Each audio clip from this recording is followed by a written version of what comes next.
Hello, these are the blended stereo earbuds. They kind of look like the ones that come with the iPhone, and that's why I bought them. But I have a feeling for $4, they're not going to have the lightning adapter. I'm just guessing. Let's find out. So that you don't make the same mistake I did and buy these and then realize that they have a standard jack.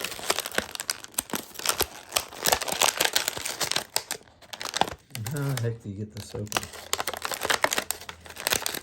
Jeez, guys. I think this were like worth $1 million instead of $4 the way they package stuff here.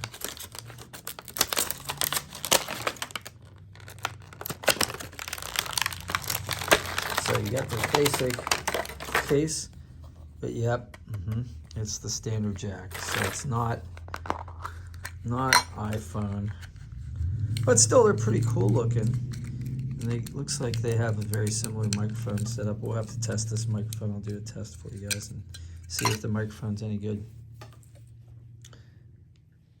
Pretty cool looking though. All right, so I'm gonna have to get a dongle to put it in my iPhone, but that's okay. So now actually I can play it on my Android too. All right, well, I hope this helped you. And if it did, smash like, and I'll see you on the next one. Thanks, have a great day.